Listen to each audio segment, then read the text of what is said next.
عليكم ورحمة الله. مرحبا بكم في القناة ديالي اسيا الوصال. كنتمنى تكونوا بخير وعلى خير. وصفة جديدة او فيديو جديد. وصفتنا اليوم ان شاء الله تكون هي سفوف او سلو كما كنقولوا له. وصفة جميلة جدا كنعتمدوها دائما في المغرب في شهر رمضان الكريم. كل عام وانتم بخير ان شاء الله.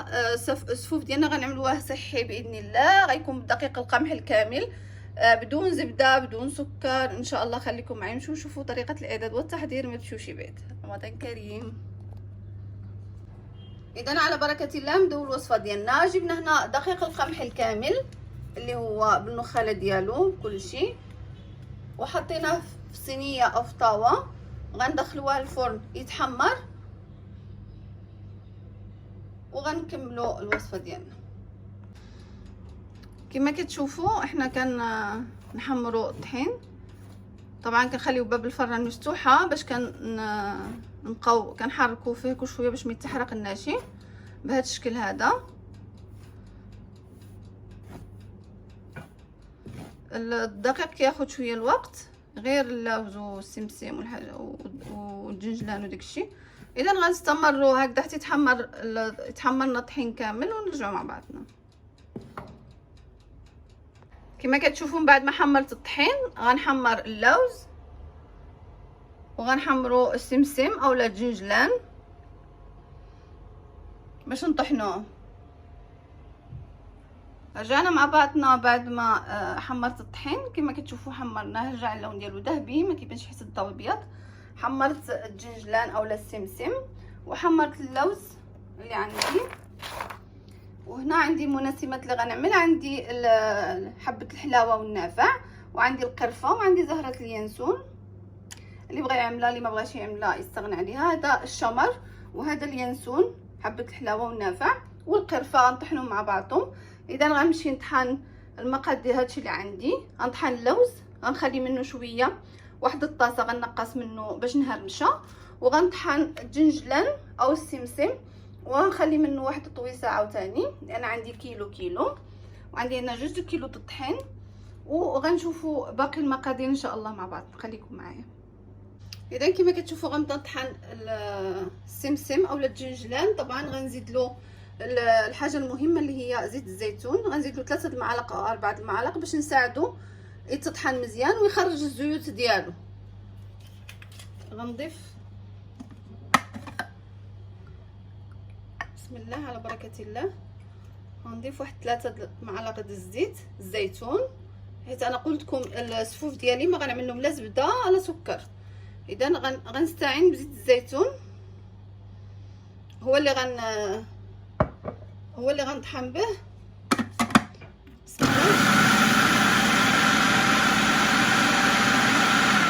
غنخليه يتطحن تيرجع بحال خفيف بزاف، يعني تطحن مزيان. عاد غنوقف الماكينه غنرجع معكم لما نسالي. دابا كما كتشوفوا بعد ما طحنت الاغراض ديالي كاملين، خليت طاسه الجنجلان او السمسم، خليت طاسه اللوز هرمشتها كما كتشوفوا. طحنت اللوز اللي كان عندي خليته بحال هذا الشكل بحال املو كما كتشوفوا. طبعا بالمساعده الزيت الزيتون خليته يخرج الزيت ديالو حتى هو. هذا السمسم حتى هو كما كتشوفوا بالمساعده الزيت. شوفوا كيفاش رجع. دابا الحاجه اللي غنحليو بها السفوف ديالنا هو التمر. ما غنعملوش السكر. الناس اللي ما كتاكلش السكر غنعملو التمر. غنطحنوها في الكبه ديالنا وهذا هو اللي غنحليو به السفوف ديالنا. اذا ما عملناش الزبده وما عملناش السكر، والحاجه اللي عملناها كامله طبيعيه في طبيعيه. غنطحنوها ونرجعوا مع بعضنا. دابا كما كتشوفوا وصلنا للمرحله المهمه اللي هي صافي غنبداو نخلطوا كلشي اللي عملنا مع بعضو.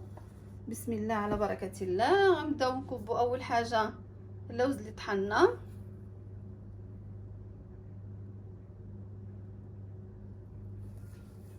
نكبوا اللوز ونكبوا الجنجلان اولا السمسم حتى هو.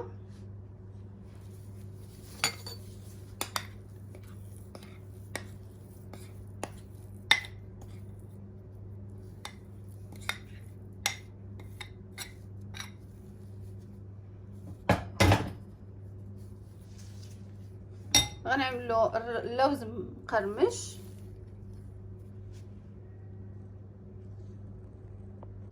عملنا اللوز مقرمش وغنعملو دجنجلان اللي حبوب. غنبداو نعملو بهارات اولا تنسيم، حبة حلاوة، النافع والقرفة وزهرة اليانسون. ودابا غنعملو التمر.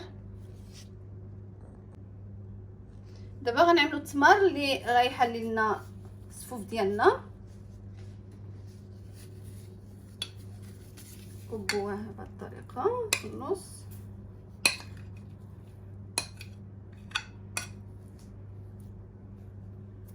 باش نخلطوا كلشي المكونات اللي عملنا مع بعضنا. كما كتشوفوا ما شاء الله كلشي مكونات اللي قلنا عليها غنجبروها مكتوبه في صندوق الوصف ان شاء الله بالتفصيل الممله، بالتفاصيل كامله شنو عملنا وشنو. خليكم معايا. دابا غنبدا نحرك نخلط جميع المكونات اللي قلنا. كما كتشوفوا ما غنزيد حتى شي حاجه، لا زيت لا حتى شي حاجه. تنشوف القوام الصفوف ديالي كيفاش غيطلع. اذا كان محتاج الزيت غنزيد له زيت زيتون. كل ما دلكنا الخليط كل ما غيطلق الزيت من عنده.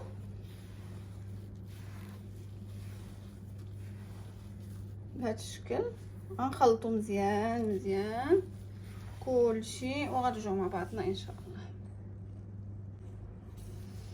كما كتشوفوا بعد ما خلطت الصفوف ها هي النتيجه اللي وصلنا لها.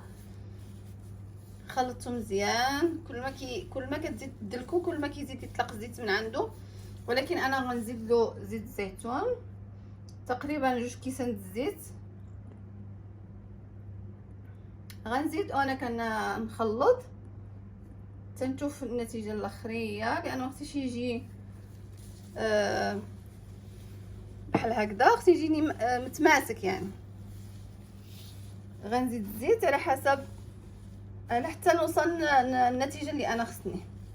اذا غنبقى نخلط هكذا غنستمر حتى كما قلت لكم نوصلوا للنتيجه اللي حنا خصنا.